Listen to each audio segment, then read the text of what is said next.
Ons gaan die woord van die Here saam oopmaak in 1 Tessalonisense 5. En ons gaan deur die hele gedeelte van dit lees. Maar ek wil stil staan spesifiek by vers 24. 1 Tessalonisense 5 vanaf vers 12.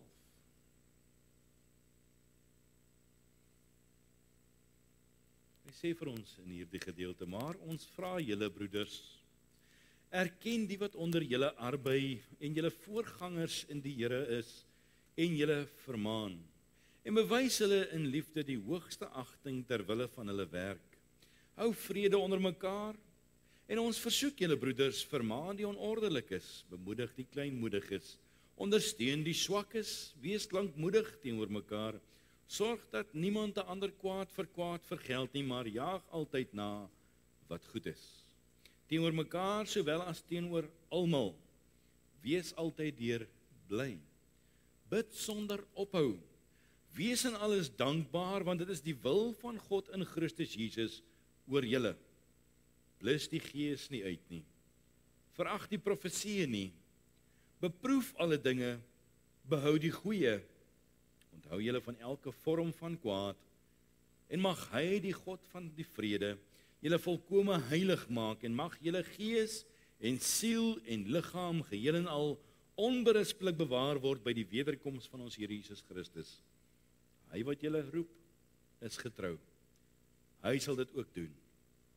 Broeders, bid vir ons. Groet die broeders almal met 'n heilige kus. Ek besweer julle by die Here dat hierdie brief aan al die heilige broeders voorgelees word. Die genade van ons Here Jesus Christus, sy met julle. Amen. En daar lees ons uit die woord van die Here, en wil ek graag in hierdie aand met u verder praat oor hierdie onderwerp wat ons nou vir 'n paar boodskappe mee gepraat het, oor die roepstemme wat ons dwars deur die woord van die Here vind. Vanaand wil ons so 'n klein bietjie fokus op die mens se reaksie op hierdie roepstemme, en dis ons laaste boodskap wat nou oor hierdie onderwerp dan nou gaan. En ons het vir mekaar gesê dat daar's welke wyses waarop daar roepstemme in die woord van die Here opgeteken is. Mense wat uitroep na die Here toe, God wat uitroep tot die mens, omstandighede wat 'n roepstem na 'n mens toe is, die gebeure van die lewe wat soos 'n roepstem is wat na 'n mens toe kan kom. En vanaand wil ek dan nou so 'n bietjie fokus op 'n eenvoudige en kinderlike wyse dat ons vir 'n oomblik net kyk na die skets wat vir ons geskets word van hierdie reaksie wat ek en jy kan hê op hierdie roepstem wat ons kan toe kom.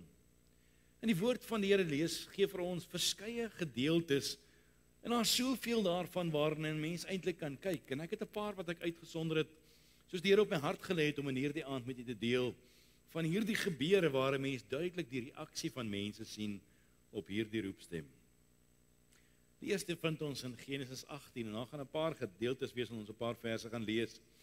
Genesis 18 vanaf vers 9 sê die woord, en toe sê hulle vir hom, waar is Sara, u vrou? En hy antwoord, daar in die tent. En hy sê, ek sal oor 'n jaar sekerlik weer na jou toe kom, dan sal jou vrou Sara 'n seun hê. En Sara het geluister en by die ingang van die tent wat agter hom was. Maar Abraham en Sara was oud, ver op hulle dae. Dit het met Sara nie meer volgens die reël van die vroue gegaan nie. En Sara het by haarself gelag en gedink, sal ek wel eens hê nadat ek oud geword het en my heer oud is? Toe sê die Here vir Abraham, waarom het Sara dan daar gelag en gedink, sou ek ook werklik baar nou dat ek oud geword het? Sou iets vir die Here te wonderbaar wees? Hierdie tyd, oor 'n jaar sal ek na jou terugkom en Sara sal 'n seun hê. Ons sien dat hier kom 'n roepstem na 'n vrou toe. Hierdie vrou het 'n reaksie op hierdie roepstem wat na haar kant toe kom, oor hoe sy reageer oor dit wat vir haar uitgespreek is, dit wat God se plan vir haar lewe is. En haar reaksie op hierdie roepstem is eintlik dat hierdie roepstem vir haar belaglik is. Belaglik in die sin van, dit is iets om oor te lag. Sara is geroep op hierdie laat ouderdom van haar lewe, geroep en nou betwyfel sy die moontlikheid van dit waarvoor sy geroep kan wees. Uit haar is daar 'n hele geslag wat na vore moet tree. Uit haar is daar 'n belofte wat aan Abraham volbring sou word. En sy het gelag oor die boodskap wat na haar kant toe gekom het. Sy het dit nie ernstig opgeneem nie. En sy het gereageer vanuit verstomming. Sy het nie woorde gehad nie. Dit was dis amper onmoontlik. Sara se reaksie op die roepstem van die Here was eintlik maar om te bevraagteken waarvoor God haar tog nou geroep het. Meen sy kon dalk nou die boodskap gekry het, sy moes trek oor berg en dal. Daarvoor kon sy nog kans sien. Sy kon die boodskap gekry het, gaan bou 'n huis. Daarvoor kon sy nog kans sien, maar die een enkele ding waarvoor sy geen kans meer gesien het nie, wat eintlik nie eens meer biologies moontlik sou wees nie, dit is die saak wat die Here aan haar kom stel. En Sara kyk na hierdie omstandighede, en sy dink in haar gemoed dalk vir haarself, daar's niks goeds wat hier uit kan kom nie. Dis onbetaamlik vir 'n vrou om 90 te wees en 'n kind te baar. En sy bereken die prys om 'n moeder te wees op 'n laat ouderdom. Om hierdie roeping wat die Here op haar lewe kom lê vir hierdie kindjie waar te maak vir haar, is net buite haar perke, en sy dink dit is byna belaglik. Dit beteken sy sou oor 100 jaar oud wees as hierdie kind begin praat van date. Sy sou oor 100 jaar oud wees wanneer sy begin praat, wanneer hierdie kind begin praat van trou. Hoe belaglik kan dit tog wees? Nee, Here, hierdie roepstem moet verkeerd wees. Here, hierdie roepstem is ondenkbaar. Here, hierdie kan nie 'n moontlikheid wees nie. Dit klink dalk ver gesog. 'n Klein kindjie op hierdie stadium van my lewe. So groot verantwoordelikheid op hierdie punt van my lewe, Here. Dit klink net nie of dit moontlik is nie, want ek kan dit fisies nie sien gebeur nie. En daarom het Sara hierdie roepstem nie ernstig opgeneem nie. Daarom het Sara hierdie roepstem gesien eintlik as lagwekkend. Dat sy in haar gemoed eintlik gelag het oor dit wat na haar kant toe gekom het. En dit klink dalk vergesocht. En dit klink dalk asof dit nie haalbaar is nie, maar baie maal gebeur dit so, dat daar roepstemme na ons toe kom wat vir ons nie haalbaar klink nie. Die laaste plek wat ek myself sou bedink het om te wees, is om agter 'n kansel te staan. Dit was vir my 'n saak van lagwekkendheid. Dit was vir my 'n saak gewees wat ek sê, Here, daar's nie 'n kans in die leeftyd dat ek ooit my voete agter 'n kansel sal sit nie. In my raamwerk was dit, en verskoon as ek dit so sê, dis nie uit disrespek nie, maar dis wat in my kop in die gang was op daardie stadium van my lewe. In my raamwerk was dit die belaglikste wat jy ooit vir my sou kon sê. Ek gaan nie werk vir peanuts nie, en ek gaan nie so rondgevoeter word in die lewe nie. Dan bly jy hier en dan bly jy daar, en in my koppie was dit nice, het dit sin gemaak. En die God van die heelal kom, en hy kom weer, en elkeen van ons kom roep hy op 'n ander manier, en elkeen van ons gebruik hy op 'n ander manier, en hy stuur 'n roepstem na ons toe, daar in ons huise, daar in ons werke, daar in ons vriendskappe, ja, vir ander mense, in voltydse diens van die Here.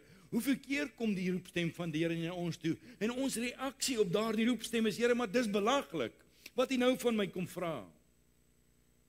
Want die prentjie in ons koppe maak nie altyd baie mooi sin nie. Ja, die prentjie in jou en my kop is soms eintlik bietjie lagwekkend.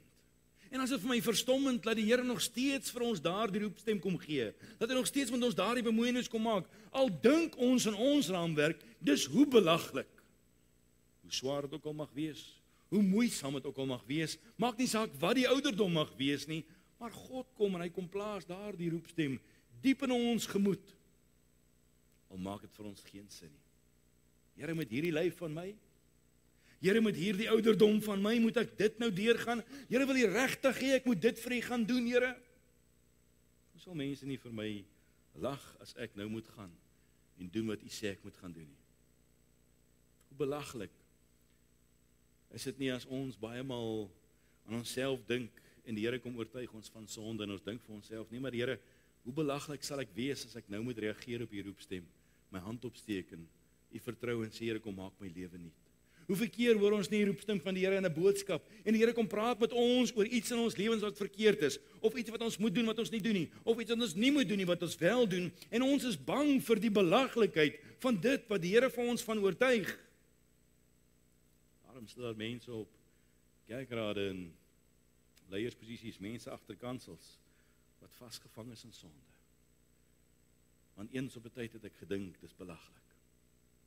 En daarom moet ons so versigtig wees en sê, Here, te midde van my onvermoë, te midde van wie ek is, te midde van hoe ek is, Here, te midde van wat my gedagtegang is, oor hoe belaglik dit is wat U van my wil verwag, help my, Here, om te vat, en dit diep in my hart te gaan bære. Op 'n stadium praat ek met 'n man, en hierdie man is 53 jaar oud op daardie stadium. En hy vertel vir my, die Here het in 'n oggenddiens met hom gepraat en van hom gesê, hy moet jeugleier word van 'n gemeente. En weet julle, oor al die jare waarin ek betrokke was in jeugtakke van gemeentes, was dit seker die beste jeug wat ek in my lewe ooit gesien het. Toe die jeugleier 53 jaar oud was. Hoe belaglik het ook al vir mense sou wees. Hoe nutteloos het ook al vir mense sou lyk. Hoe lagwekkend het ook al vir mense sou wees. Maar dit was die kosbaarste tyd wat ons beleef het in daardie groepe jong mense. Toe hierdie man van daardie ouderdom daardie werk doen, want God het gesê, doen die werk. Die tweede een wat vir my uitstaan, vind ons in Jona. Jona 1 vers 1, sê die woord van die Here. En die woord van die Here het gekom tot Jona, die seun van Amittai, en gesê, maak jou klaar, gaan heen na die groot stad Ninive en preek daarteen, want hulle boosheid het opgestyg voor my aangesig. Maar Jona het hom klaargemaak en na Tarsis gevlug, van die aangesig van die Here af weg. En hy het na Jaffo afgegaan en 'n skip gevind wat na Tarsis sou vaar. En hy het die reisgeld daarvoor betaal en daarin geklim en saam met hulle na Tarsis te vaar, van die aangesig van die Here af weg. Jona se reaksie op die roepstem van die Here was dat hy het gevlug weg van die aangesig van die Here af. Hy het gevlug weg van dit wat God op sy lewe wou kom plaas. Daardie verantwoordelikheid wat God vir hom wou kom gee, het hierdie man gekies blaatant om 180 grade weg te vlug van dit, omdat hy meer patrioties was oor sy eie mense as oor sy godsdiens. Jona se weerstand was geskoei gewees in sy liefde vir sy eie mense. En daarom het Jona weggevlug van God se opdrag. Jona het weggevlug van hierdie roepstem. Jona het weggevlug van God se plan. Jona het weggevlug van God se wil af. 180 grade in die teenoorgestelde rigting van waar God hom wil hê. Want sy hart was vol kommer oor wat as. En die Here ken jou en my en hy weet van ons grootste uitdagings. Hierdie man was 'n man wat seker met die Here moes geredeneer het en gesê het, Here, ken jy die mense van Ninive? Here, ken jy die mense van hierdie plek wat 'n hoofstad is? Here, ken jy die dinge wat hulle doen? Here, het jy gesien wat hulle aanvang? Here, het jy gesien waarmee hulle self besig hou? Jona het die prys bereken, en hy het nie gehou van wat hy sien nie. En hy het baie vinnig bereken, en hy het gedink, dis 'n goedkope prys, om in hierdie rigting te gaan, eerder as in God se rigting te gaan. En sonder dat hy verder baie gedink het, het hy saam met 'n klomp vreemdelinge in 'n boot geklim, en opgeëindig waar God hom nie wil hê nie. Hoeveel keer gebeur dit dat mense word deur die Here gerig in 'n rigting. Die Here wys vir jou, jy moet in hierdie rigting gaan. Hy sê gaan wes, jy kies oos. Hy sê gaan noord, jy kies suid. Hy sê gaan met alles wat jy het, jy stel brieke aan. Hy sê gee alles, jy moet niks terughou nie, maar jy hou alles terug.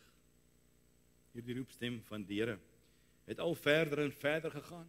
Hoe verder hierdie man gevlug het, weg van die aangesig van die Here af, hoe verder het hierdie roepstem hom kom besoek, daar waar hy was.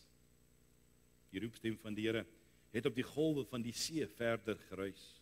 Die roepstem van die Here het in die vingerpunte van die stormwinde al verder en verder gereik, waar hy vir Jona een vir een keer kom besoek het, en plek vir plek het God weer met hom bemoeienis gemaak. Jona het keer op keer die roepstem van die Here gehoor. Toe hy daar op land was, en hy 'n boot kies, saam met vreemdelinge om in te klim, het hy geweet, hy is teen die wil van die Here, maar hy het gevlug. Daar op die see, toe hulle vir hom sê, Jona, wat gaan aan? En hy sê, gooi my oorboord, was dit vir hom meer belangrik om oorboord gegooi te word, om ontslae te raak van die storm. En jy gaan nie glo nie, hoeveel mense doen dinge in ons vleeslikheid, omdat ons net nie wil doen wat God van ons verwag nie. Ons sal selfs onsself oorboord gooi, solank ons net die storm tot 'n einde kan kry. Ek het dit vir baie lank in my eie lewe gedoen. waar ek gedink het, as ek dit oorboord gooi of dat oorboord gooi, dan kan ek dalk die storm afwend. Is ek en jy bereid om my plan en my wil en my wee oorboord te gooi? Wel, as dit is om van die storm ontslae te raak, dan mis ek en jy die punt. Hierdie man het dit gedoen.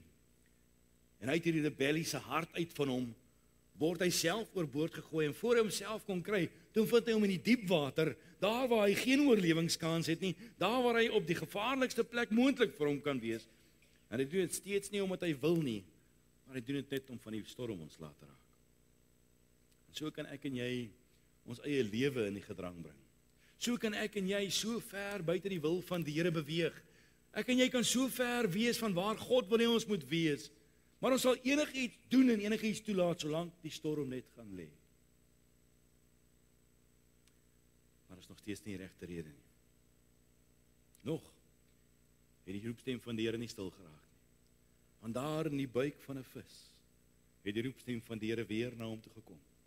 Daar in die doodsnikke van die lewe het die roepstem van die Here weer 'n keer na hom toe gekom. Daar waar geen kans was vir verdere oorlewing nie, daar het die roepstem van God weer na hom toe gekom. En hierdie keer was sy reaksie anders gewees. Hierdie keer is hy uitgespoeg gewees in die rigting waar God hom wil hê.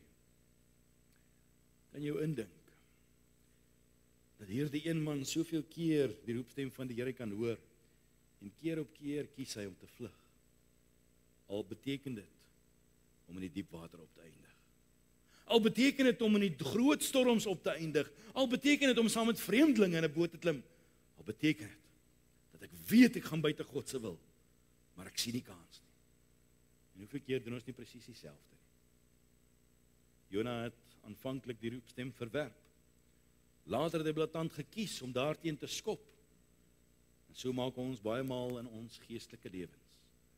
Die Here praat met ons oor 'n ding wat ek moet doen in my huis, 'n ding wat ek moet doen in my werk, in my kerk, in my huwelik, en waar dit ook al mag wees. En omdat ons baie maal vlug vir dit wat God wil hê ons moet doen, bewustelik vlug daarvan, eindig ons op in die diep water. En dan begin ons optree om van die storms ontslae te raak, eerder as om te sê, Here, hier is ek. Stuur my. Het selfs probeer plan maak. En so probeer ons baie keer self plan maak. Soveel keer hoor mense van die roepstemme, al wil ons nie dit hoor nie. Al wil ons nie dit uitvoer nie. Soveel keer praat die Here met ons dag vir dag, keer vir keer, week vir week, kom ons hier, en die Here praat met ons, dag vir dag maak ons die woord van die Here op. En daar kom 'n roepstem met die woord van die Here, en God praat met ons. Hoeveel van daardie kere vlug ons blaatant weg van waar God ons wil hê? Hoeveel keer het jy gesê nee oos, toe God sê wes? Hoeveel keer het jy gesê wes, toe God sê oos? En soms slaan ons 'n hele nuwe rigting in, sonder die seën wat van die Here wat daarop is. In besigheid doen ons dit baie maal. In ons huise doen ons dit baie maal. En dan sien ons kans en ons trotseer die storms. Tog kom die roepstem van die Here en dit hou nie op nie. As God begin roep het, moet jy weet hy sal ander roep en hy sal vir jou gaan haal in die diepstes van die diepstes. Selfs al land jy in die diep water, sal God met jou bemoeienis maak. Net soos Jona dan. Dink ons alles gaan verby. Maar al kom ons in die diepstes waar daar geen kans vir oorlewing is nie, dan kan die Here ons in daardie plek kom besoek met 'n stem uit die troonkamer van die hemel uit. Dalk dink jy net soos Jona, daar's nie 'n kans nie in die leeftyd nie. Dalk dink jy soos Jona, Here, wat kan ek nog oorboord gooi? Dan wil ek vanaand vir jou sê, wees versigtig om in 'n boot te klim waarin jy nie hoort nie. Wees versigtig om te vlug, terwyl jy weet dis buite die wil van die Here. Jy mag dalk opeindig op 'n plek waar een of ander vis jou uitspoeg en jy mag dalk 12 mandjies vol hê op die strand. Dit is gevaarlik om te vlug van die roepstem van die Here. Eksodus 4 vers 1 lees ons volgende ene, en ek lees van Moses. Toe antwoord Moses en sê, maar as hulle my nie glo en aan my stem nie luister nie, maar sê die Here het nie aan jou verskyn nie. Ons vind hier Moses se reaksie op die roepstem van die Here. En sy reaksie is baie verskonings. Sy reaksie is om te redeneer met die Here en baie verskonings voor die Here in te rol en dink aan die verwaandheid van 'n mens dat jy voor die troon van God staan, op heilige grond staan en jy en a en maar die hele tyd in sy heilige teenwoordigheid. Kyk hoe redeneer Moses oor die roepstem van die Here. Maar Here, wat as mense my nie glo nie? Wat as mense nie na my luister nie? En baie van ons sit baie keer met die uitdagings in ons verhoudings, in ons huise, in ons families, maar Here, wat as my familie nie luister nie? Here, wat as my vriende nie luister nie? Here, wat as die mense by die werk nie na my luister nie? Al die wat as verskonings. In vers 10 sê die woord van Here, toe sê Moses aan die Here, ag Here, ek is nie 'n man van woorde nie, van gister of van eergister, of van dat u met my, met dit net gespreek het nie, want ek is swaar van mond en swaar van tong, vol verskonings. Ek is 'n introvert, Here. Here, ek is nie 'n man van baie woorde nie. Here, ek het nie al die wysheid in pag om al die antwoorde te gee nie. Here, hoe moet ek mense beraad? Here, hoe moet ek mense bereik? Here, hoe moet ek mense evangeliseer? Here, hoe kan ek mense bedien met u liefde? Here, wat kan ek doen met hierdie mond van my, wat net te min is en te kort is, wat net nie genoeg het om te kan gee nie, Here?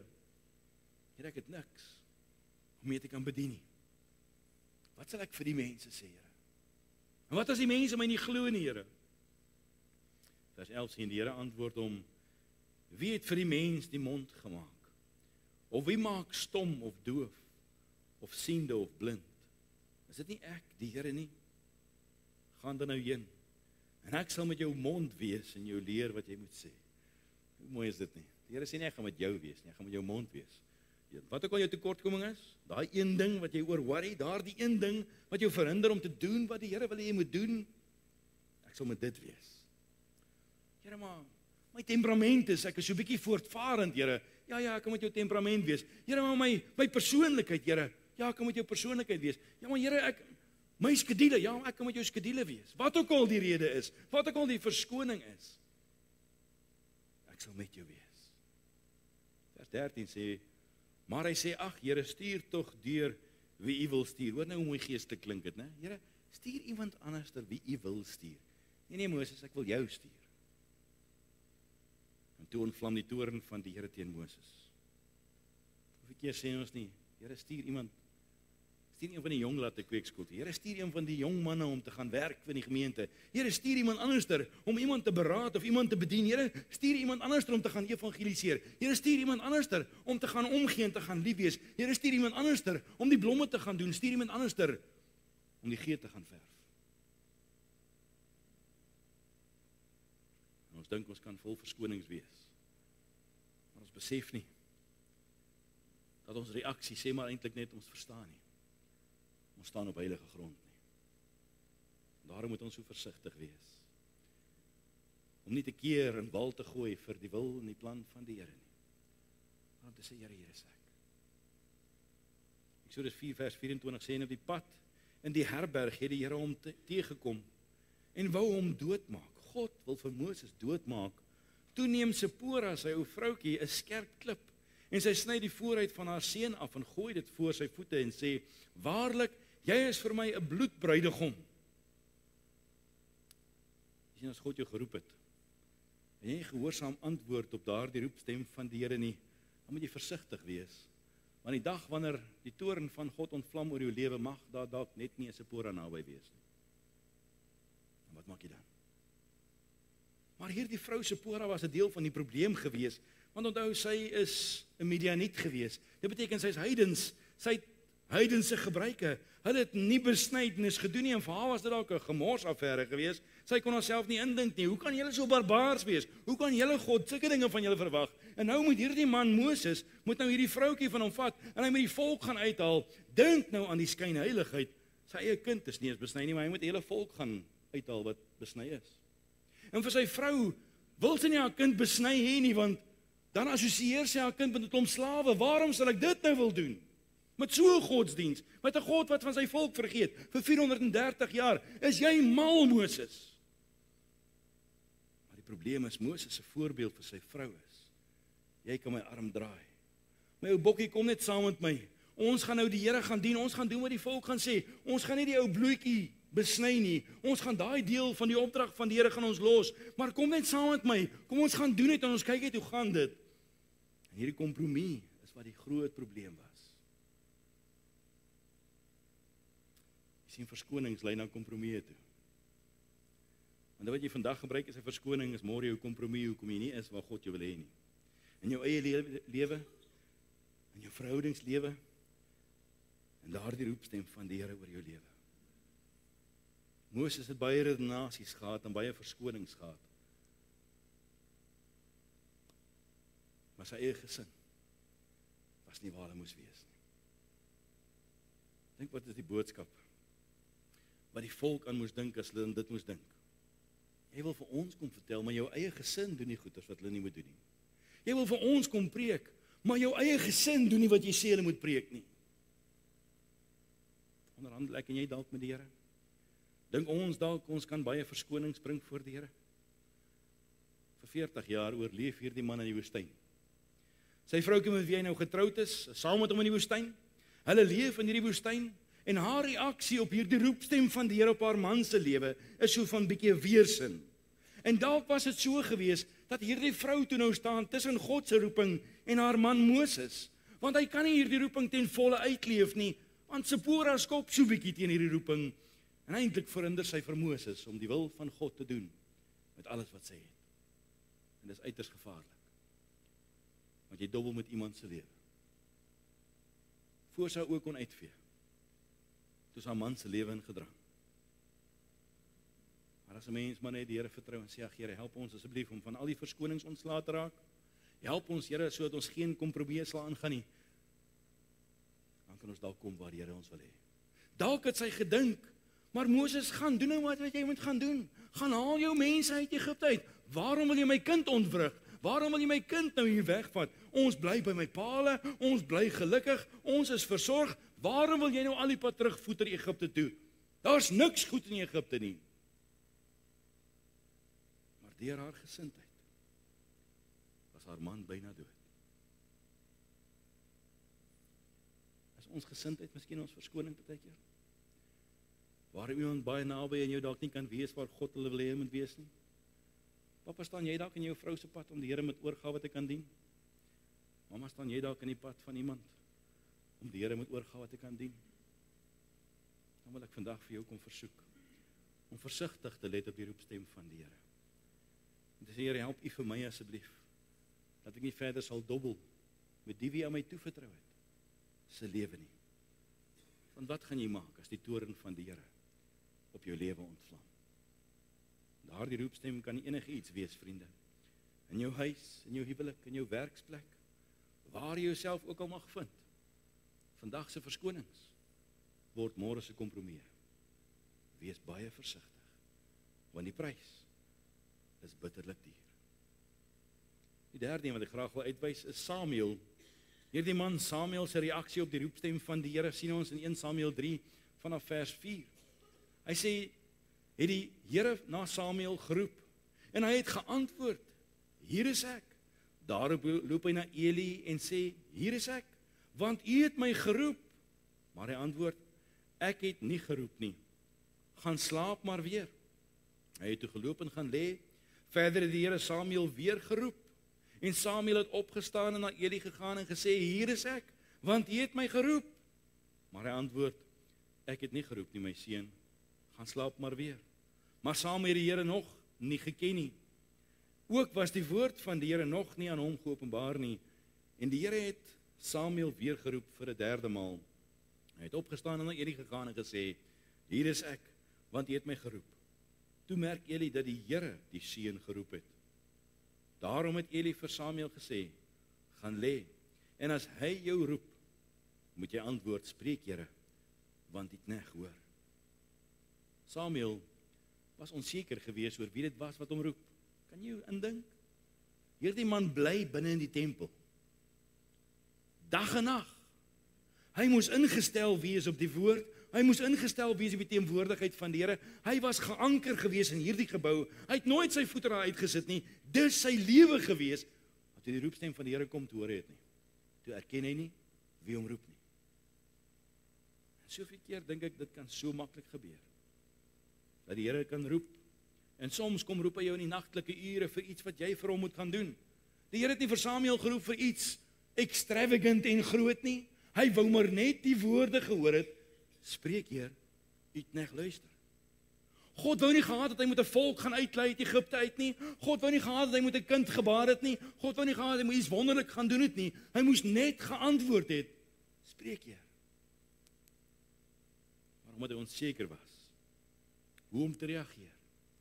Omdat hy onseker was teenoor wie hy moes reageer, het dit hom belemmer.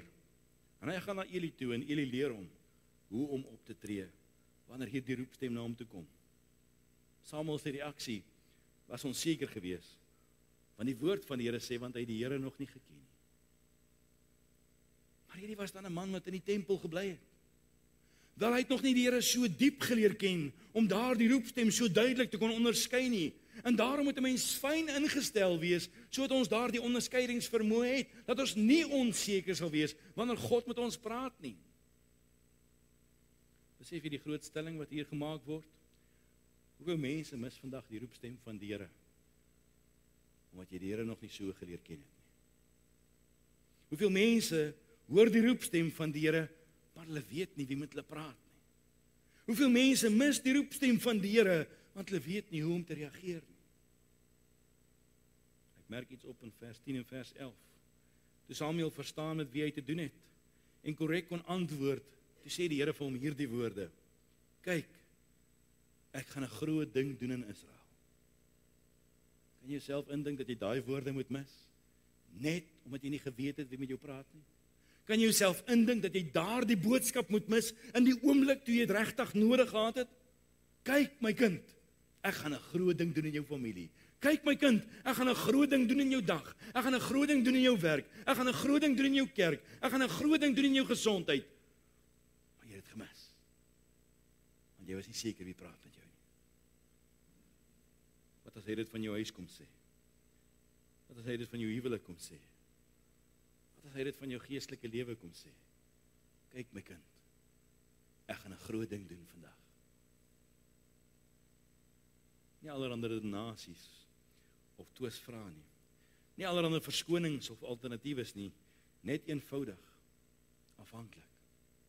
Behoort ek en jy te antwoord en sê, spreek Heer, u knegt luister. As Samuel nie hierdie roepstem gehoor het nie, sou hy nie sy hele lewe aan die Here kon toewy nie. En God bewys genade aan hierdie man, en hy roep hom 3 keer agter mekaar oor, weer 'n keer en weer 'n keer en weer 'n keer, want net miskien vat hy die 3de keer. Ja, hoe genadig is die Here nie. Net miskien. Dalk soek hy jou in 'n spesifieke bediening. Dalk soek hy jou in 'n spesifieke veld. Dalk wil hy iemand spesifiek bereik. En hy het nodig om jou daar te kry, om dit te doen wat hy wil doen. Dalk wil hy iets kosbaars bereik in jou lewe, en hy het nodig dat jy daar die roepstem kan hoor, en daar die nagtelike ure toe niks en niemand daarvan weet nie. En jy het dalk net gemis, want jy het nog nooit so geleer ken. Nog iemand vir my uitstaan is Jesaja. Jesaja se siel kom in beroering. Dis sy reaksie op hierdie roepstem van die Here. Jesaja 6 vers 1 sê, in die sterfjaar van koning Usia het ek die Here sien sit op 'n hoë en verhewe troon. Serafs het bo hom gestaan. Elkeen het 6 vlerke gehad. Met 2 het hy sy aangesig bedek.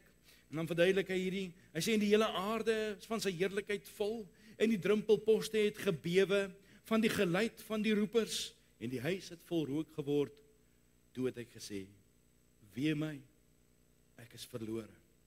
Want ek is 'n man onrein van lippe, en woon onder 'n volk wat onrein is van lippe.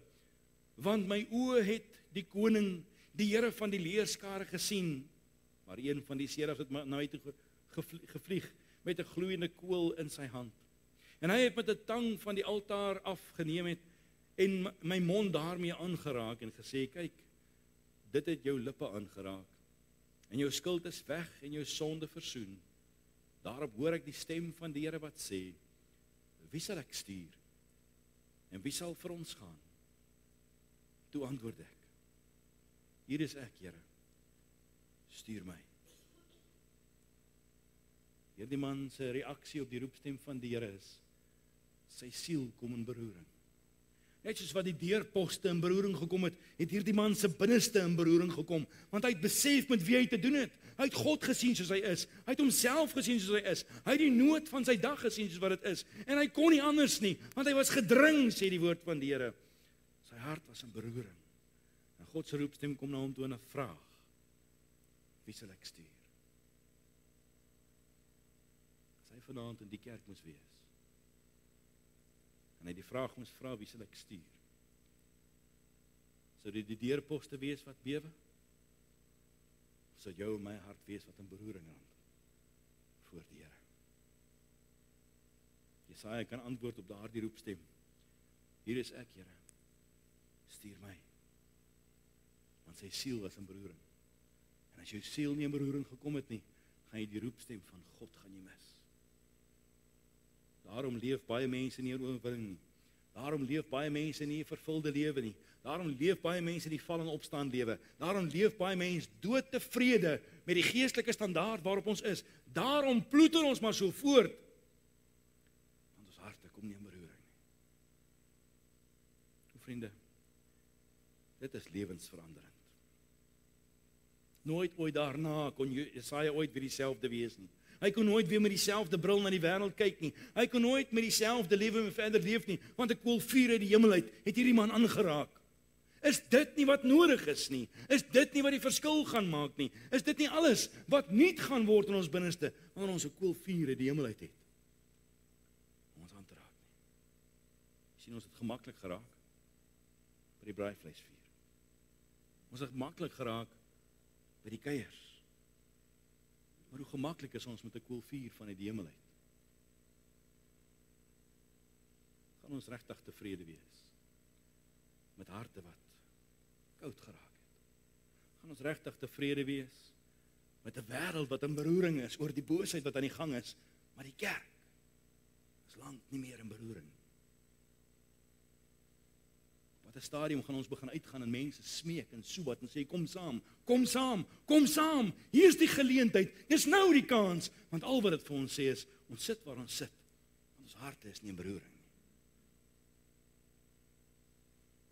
Dan dink ek aan Paulus. Handelinge 9 vers 1, sê die woord van die Here. Paulus se reaksie op die roepstem van die Here is nogal 'n indrukwekkende reaksie. Hy sê, maar Paulus, wat nog dreigend en moord geblaas het teen die disippels van die Here, het na die hoofpriester gegaan en van hom briewe gevra aan die sinagoges van Damaskus, sodat hy mense sou vind wat van die weg was, manne sowel as vroue, hy hulle geboeid na Jerusalem kon bring.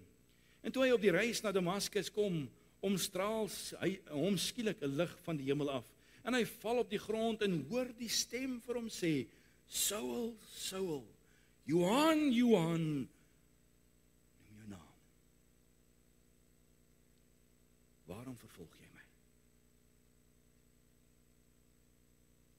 En sy antwoord is, wie is u, Here? En die Here antwoord, ek is Jesus wat jy vervolg. Maar Here, ek vervolg nie u nie. Ek het dalk 'n verkeerde gesindheid teenoor die gemeente. Ek het dalk 'n verkeerde gesindheid teenoor 'n kind van die Here. Ek het dalk 'n verkeerde gesindheid teenoor Petrus of Johannes of Jakobus of een van die disippels. Maar Here, ek het niks aan u gedoen nie. Hy kon maklik verskonings opgedis het. Maar hierdie oomblik van daardie roepstem is sielsveranderend. Sy hele lewe verander in daardie oomblik op hierdie pad na Damaskus toe. En hy bevind homself daar waar die roepstem van God na hom toe kom. En Saulus word verander na Paulus. Want hy word omstraal met 'n lig van die hemel. Is dit wat ons nodig het? Want ons kan dit begin bid van die Here af as jy dit nodig het. Maar hierdie man word vernuwe in sy gemoed. Toe hy hierdie roepstem beleef, toe daardie lig van die hemel hom omstraal. Hy word geneem na Reguitstraat toe sodat God vir hom kan gaan wys wat hy van hom wil hê. En hierdie man se reaksie is geloofsgehoorsaamheid, geloofsgetrouheid. Al kos dit sy lewe, al vergaan sy lewe, niks kan hom skei van die liefde van God nie. Hy kan 'n bendestorm loop, niks kan hom verdring nie. En niemand kan sy siel van hom afskeer nie. Eens 'n lange lys van do's en don'ts toe hy die wet onderhou het. Maar nou is hierdie man met groot ywer besig om te dien vir die akker van die Here, om te dien, om kerke te plant, om kerke te stig, om mense te leer, om mense te vermaan. Hy word gedring. En hy bring struktuur in die kerk en in ons dag wil die mense juist nie struktuur in die kerk hê nie. Hy gaan plaas ouderlinge op die regte plekke en diakens op die regte plekke. Die ouer vrouens leer die jonger vrouens in die gemeentes waar hy betrokke is, saam met hulle brood gebreek, saam met hulle die woord bestudeer, saam is hulle aangesteek met hierdie vuur, hierdie selfe koolvuur, is hulle aangesteek en die kerk versprei dwars deur die wêreld. Hy het hierdie man se pen uit. Toe hy op daardie plek kom, en hy 'n lewensverandering ondervinding het, toe God hom geroep het, en hy let op die stem. Vriende, hoe lank gaan ons tevrede wees om nie bende storms te loop nie? Hoe lank gaan ons tevrede wees om maar te leef in 'n val en opstaan lewe? Ja, as hulle ons gooi met die klippe, dan kruip ons weg onder die klippe. Wanneer gaan ons opstaan in die ywer en die drang van die Here? Nie in ons vleeslikheid en te sê, Here, stuur my, gebruik my, Here, vat my, maak my, breek my, Here. Vorm U my. Paulus was gereed geweest om daardie stap van geloof te neem, al kos dit sy lewe. En die res van sy lewe was heeltemal iets niets geweest. Toe Paulus kom en sê, Here, ek hoor U roepstem. Ons lees ook in Matteus 14 vanaf vers 27 van Petrus. Hy sê, maar Jesus het dadelik met hulle gespreek en gesê, hou goeie moed, dit is ek, moenie vrees nie. Die disippels is op 'n bootjie, daar op die see. En is so 'n bietjie rowwe see, dis so 'n bietjie moeilike omstandighede. Nou vir meeste mense wat in daai see is, sou hulle in daardie oomblik gesê, dis 'n veilige plek om te bly. Kom ons bid net en kom ons bly net hier, kom ons hou net vas, kom ons bly in die bootjie. Die laaste ding wat jy nou doen is klim uit die boot uit. Vers 28, en Petrus antwoord hom en sê, hy luister na die roepstem. Die Here het gesê, hou goeie moed, dit is ek. Moenie vrees nie. Petrus antwoord op daardie roepstem, Here, as dit U is, beveel my om op die water na U toe te kom. En die Here sê vir hom, kom. Petrus is op die see van Galilea. 'n ou bootjie wat sy comfort zone mag wees. En hy word getuister deur storms, maar die storm is dan nog nie in die boot nie. Die storm is nog buitekant die boot, en nou weet ons mos wat sê die gesegde, wanneer die storm binne in die boot inkom, dan sink die boot, maar dit is 'n goeie plek om te wees as jy in die middel van 'n storm is, bly net in die boot, hou goeie moed. Heb jy net 'n belofte gehad om hom vas te hou? Hou goeie moed, moenie vrees nie. Jy sien, Petrus het 'n goeie begin gehad, toe hy die roepstem van die Here gehoor het. Hy is op 'n goeie plek gewees. En meeste van ons sou net daar gebly het, ons sou nie 'n voet uit die boot uit gesit het nie. En hy hoor die stem van die Here en God praat met hom. Maar hy is tog naby aan die Here, naby genoeg. Hy herken vir Jesus. Hy hoor sy stem. Die Here praat met hom. Dis 'n goeie plek om te wees. Hy is ten minste nie tussen die golwe nie. En hy kan dan nog die roepstem van die Here hoor. So hy hoef dit nie te mis nie. As Petrus nie gewillig was om met die ou bootjie uit te klim nie, sou niemand hom kwaadlik kom neem nie. Want hy sou veilig wees. Maar eintlik, vriende, is die gevaarlikste plek waar Petrus kon wees, binne in die boot. Want binne in die boot was Petrus buite die wil van die Here. Veral in jou en my lewe gebeur dit baie keer so, ons kies om binne die boot te bly. Die veiligste plek waar ek en jy onsself kan vind, is liewers op die hoë golwe van die storms wat rondom ons is, eerder as om net binne die boot te bly. Terwille van myself. Hierdie man kry hierdie roepstem, kom na my toe. En aanvanklik het hy hierdie geloof. En hy klim met vrymoedigheid uit die boot uit. En hy is voldaan met homself en hy sien die Here Jesus en hy volg die Here Jesus. En hy loop na die Here Jesus toe. Hy's gehoorsaam, hy's getrou aan daardie opdrag. Hy's getrou aan daardie roepstem en hy doen wat die Here vir hom sê. Kom na my toe. Hierdie geloof wankel toe hy sy oog afhaal van Jesus af. En soms gebeur dit met jou en my. Ons kyk soms vir mekaar. Ons kyk soms vir die dominee of vir die kerkraad. Ons kyk soms vir ons mans of ons vrouens. En skielik, dan raak ons weg onder die water. Wat 'n reaksie op die roepstem van die Here. Goed begin. Maar skielik is jy terug in die diep water. Ons ja, soms twyfel ons oor God se plan. En soms wonder ons, Here, waarom is jy met ons op pad? Dan kan ons sê, dankie tog, dat daar 'n hand van genade uitgestrek word na jou en my toe, om ons weer uit te haal. Dwars deur die Bybel is daar mense wat hierdie roepstem van God gehoor het, wat daardie roepstem van die Here ontvang het met blymoedige harte. Abraham was 'n jong man gewees wat 'n roepstem gehoor het, hy het sy vaderhuis gelos. Maria het getrou gehandel toe sy 'n roepstem van die Here gehoor het, om 'n ou kindjie te kan baar. En elkeen van hierdie mense het hulle geloof in die Here geplaas. Jy sien, het gaan toe nou nie net oor hoe goed jy begin nie, maar hoe goed jy klaarmaak. En hulle lewensondervinding in die Here was iets kosbaars geweest.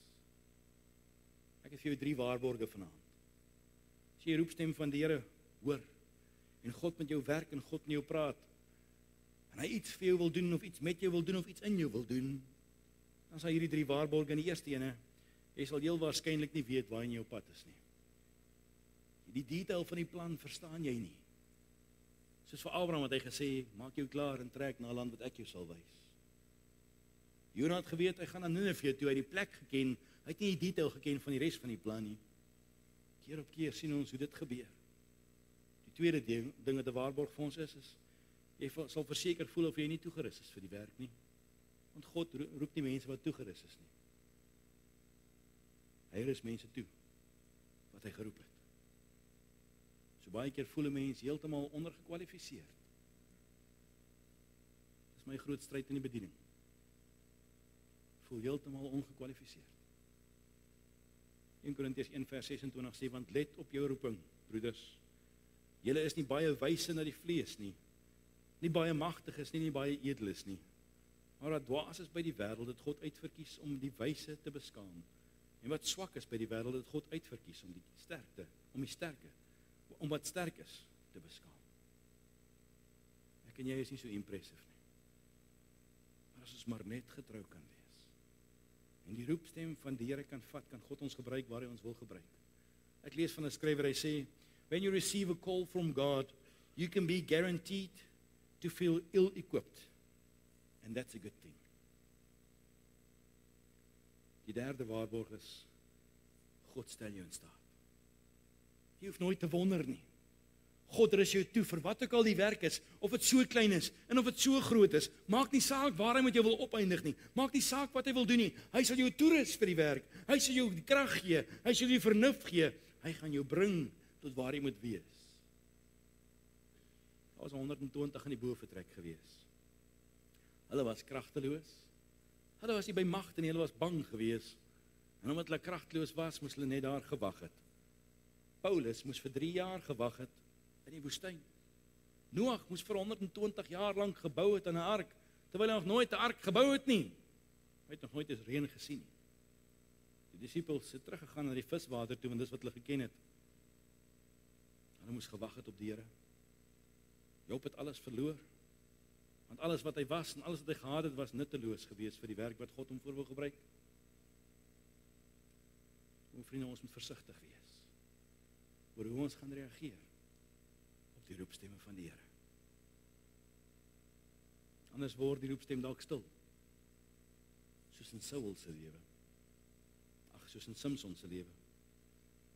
Die man wat die gesalfde van die Here was, die man wat die werktuig van die Here was, die instrument van God, die een wat God gestuur het om die Filistyne aan te val, die man wat gebruik was vir God se plan, die man van die oomblik in sy lewe, het die stem van die Here stil geword.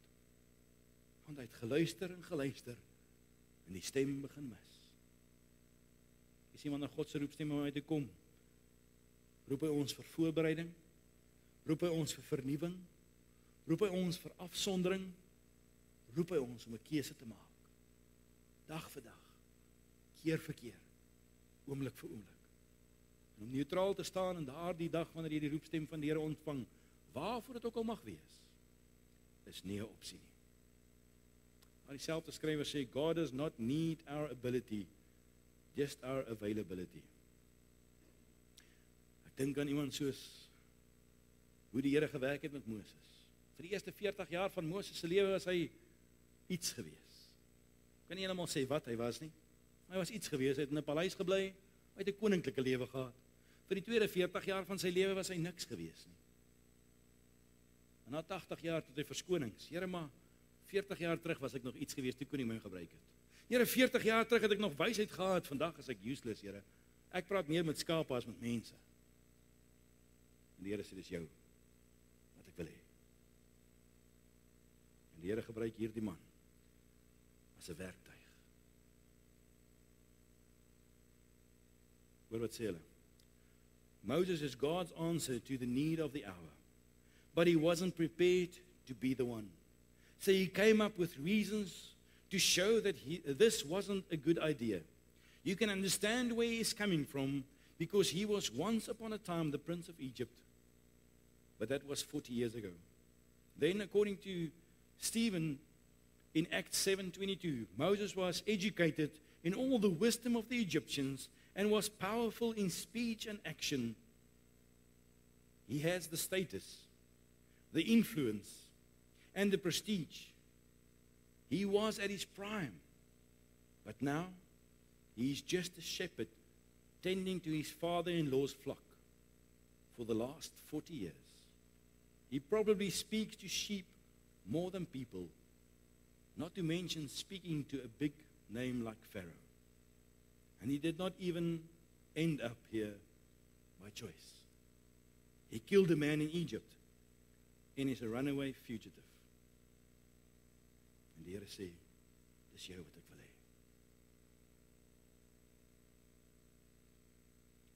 En hierdie man se fokus is, Here, wie is ek? Die verkeerdste vraag wat hy kan vra. Want die vraag is nie, wie is ek nie. Die vraag is, Here, wat wil U hê? Wat moet ek doen?